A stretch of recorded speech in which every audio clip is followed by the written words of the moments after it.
بسم اللہ الرحمن الرحیم۔ السلام علیکم۔ 10 محرم کا روزہ رکھنے والے سن لیں، اکثر مسلمان عاشورہ یعنی 10 محرم کا روزہ رکھتے ہیں، کچھ لوگ 9 اور 10 محرم کا روزہ رکھتے ہیں، جبکہ کچھ 10 اور 11 محرم کا روزہ رکھتے ہیں۔ لیکن آج بھی بہت سے لوگوں کے ذہن میں یہ سوال موجود ہے کہ آخر محرم کا روزہ رکھنا چاہیے یا نہیں؟ اگر رکھنا چاہیے تو کیا صرف 10 محرم کا روزہ کافی ہے، یا اس کے ساتھ ساتھ ایک اور روزہ بھی رکھنا ضروری ہے؟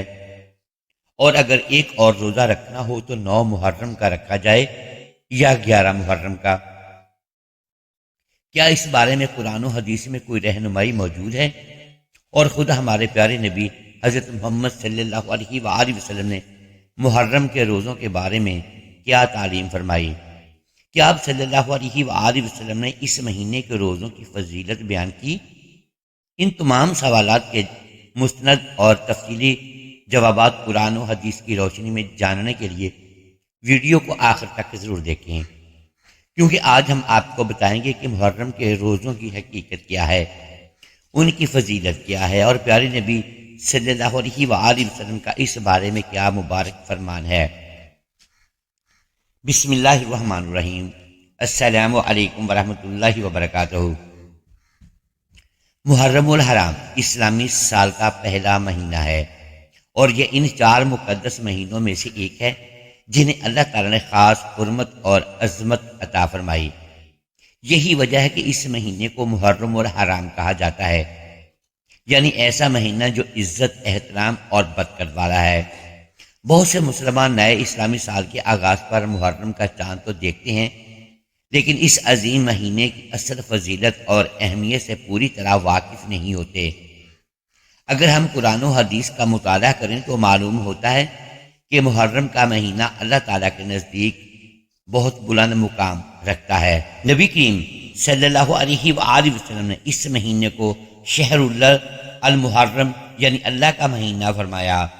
تمام مہینے اللہ تعالیٰ ہی کے ہیں، لیکن کسی مہینے کو اپنی طرف منسوب کرنا اس کی خاص عظمت اور فضیلت کی دلیل ہے۔ محرم الحرام ہمیں صرف نئے سال کی آمد کی یاد نہیں دلاتا، بلکہ یہ مہینہ ہمیں اپنے اعمال کا جائزہ لینے، اللہ تعالیٰ کی طرف رجوع کرنے اور اپنی زندگی کو بہتر بنانے کی دعوت بھی دیتا ہے۔ اس مہینے میں تاریخ اسلام کے ایسے عظیم واقعات پیش آئے جنہوں نے حق و باطل کے درمیان فرق کو ہمیشہ کے لیے واضح کر دیا۔ اسی مہینے میں حضرت امام حسین رضی اللہ تعالیٰ عنہ اور ان کے جانشار ساتھیوں نے میدان کربلا میں عظیم قربانیاں پیش کیں، اور پوری امت کو یہ سبق دیا کہ مسلمان ہر حال میں حق کا ساتھ دیتا ہے اور ظلم کے سامنے سر نہیں جھکاتا۔ محرم الحرام کی ایک بڑی فضیلت یہ بھی ہے کہ اس مہینے میں نیک اعمال کی اہمیت بڑھ جاتی ہے۔ جو شخص اللہ تعالیٰ کی رضا کے لیے عبادت کرتا ہے، توبہ کرتا ہے، ذکر و اذکار میں مشغول رہتا ہے اور نیکی کے کام کرتا ہے، وہ اللہ تعالیٰ کی خصوصی رحمتوں کا مستحق بنتا ہے۔ اس مہینے میں انسان کو چاہیے کہ وہ اپنے گناہوں پر ندامت محسوس کرے، اللہ تعالیٰ سے معافی مانگے اور اپنی زندگی کو دین کے مطابق گزارنے کا عزم کرے۔ اب اگر روزے کی بات کی جائے تو روزہ اسلام کی عظیم عبادات میں سے ایک عبادت ہے۔ روزہ صرف بھوک اور پیاس کا نام نہیں، بلکہ یہ صبر، تقویٰ، نفس کی اصلاح اور اللہ تعالیٰ کی اطاعت کا عملی مظاہرہ ہے۔ روزہ انسان کو یہ احساس دلاتا ہے کہ اللہ تعالیٰ ہر وقت اسے دیکھ رہا ہے۔ جب ایک بندہ شدید بھوک اور پیاس کے باوجود صرف اپنے رب کی رضا کے لیے کھانے پینے سے رک جاتا ہے تو یہ اس کے ایمان اور اخلاص کی علامت ہوتا ہے۔ یہی وجہ ہے کہ اللہ تعالیٰ نے روزے کی جزا کو اپنی طرف منسوب فرمایا اور اس کے اجر کو بے حد عظیم قرار دیا۔ نبی کریم صلی اللہ علیہ وآلہ وسلم نے محرم کے روزوں کی خصوصی فضیلت بیان فرمائی ہے۔ آپ صلی اللہ علیہ وآلہ وسلم نے ارشاد فرمایا کہ رمضان المبارک کے بعد سب سے افضل روزے اللہ کے مہینے محرم کے روزے ہیں۔ اس حدیث سے اندازہ ہوتا ہے کہ محرم کے مہینے میں روزہ رکھنا کتنا مبارک اور باعث اجر عمل ہے۔ یہی وجہ ہے کہ صحابہ کرام رضوان اللہ علیہم اجمعین اس مہینے کی عبادت اور روزوں کا خصوصی اہتمام فرمایا کرتے تھے۔ تو ناظرین کرام، بہت سے لوگوں کے ذہن میں یہ سوال پیدا ہوتا ہے کہ کیا محرم میں روزہ رکھنا ضروری ہے؟ اس کا جواب یہ ہے کہ محرم کے روزے فرض نہیں بلکہ نفلی روزے ہیں، لیکن ان کی فضیلت بہت زیادہ ہے، خاص طور پر عاشورہ یعنی 10 محرم کے روزے کے بارے میں نبی کریم صلی اللہ علیہ وآلہ وسلم نے بڑی خوشخبری سنائی۔ آپ صلی اللہ علیہ وآلہ وسلم نے فرمایا کہ مجھے اللہ تعالیٰ سے امید ہے کہ عاشورہ کا روزہ گزشتہ 1 سال کے گناہوں کا کفارہ بن جائے گا۔ یہ اللہ تعالیٰ کی کتنی بڑی رحمت ہے کہ ایک دن کا روزہ بندے کے لیے مغفرت اور رحمت کا ذریعہ بن جاتا ہے۔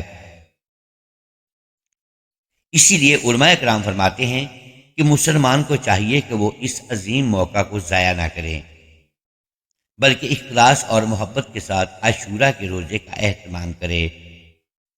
نبی کریم صلی اللہ علیہ وآلہ وسلم نے یہ بھی ارشاد فرمایا کہ اگر میں آئندہ سال زندہ رہا تو 9 محرم کا روزہ بھی رکھوں گا۔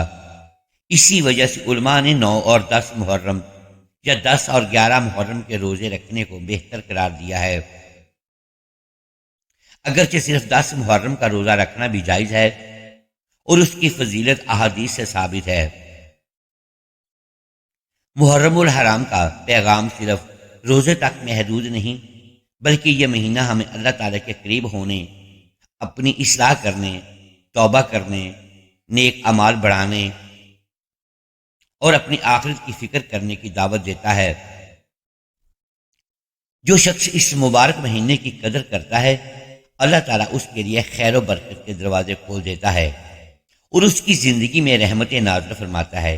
اے اللہ، محرم الحرام کے اس بابرکت مہینے کے صدقے ہم سب پر اپنی رحمتوں، برکتوں اور مغفرت کے دروازے کھول دے۔ یا اللہ، ہمارے تمام چھوٹے بڑے گناہوں کو معاف فرما، ہماری خطاؤں سے درگزر فرما اور ہمیں سچی توبہ کی توفیق عطا فرما۔ اے رب العالمین، ہمارے دلوں کو ایمان کی روشنی سے منور فرما، ہمیں اپنی رضا والے راستے پر چلنے کی توفیق عطا فرما اور اس عمل سے بچا جو تیری ناراضگی کا سبب بنے۔ یا اللہ، جس طرح تو نے اپنے نیک بندوں پر اپنی رحمت نازل فرمائی، اسی طرح ہم پر بھی اپنا خاص فضل و کرم فرما۔ یا اللہ، ہمیں محرم الحرام کی برکتوں سے بھرپور حصہ عطا فرما، ہمیں عبادت، ذکر، تلاوت قرآن اور نیک اعمال کی توفیق عطا فرما۔ یا اللہ، ہمیں عاشورہ کی برکتوں سے مالا مال فرما اور ہمیں ان خوش نصیب بندوں میں شامل فرما جن سے تو راضی ہو جاتا ہے۔ اے اللہ، امت مسلمہ کی تمام پریشانیاں دور فرما، بیماروں کو شفا عطا فرما، مقروضوں کے قرض ادا فرما، بے روزگاروں کو حلال رزق عطا فرما، ہمارے والدین پر اپنی بے شمار رحمتیں نازل فرما اور جو اس دنیا سے جا چکے ہیں ان کی مغفرت فرما۔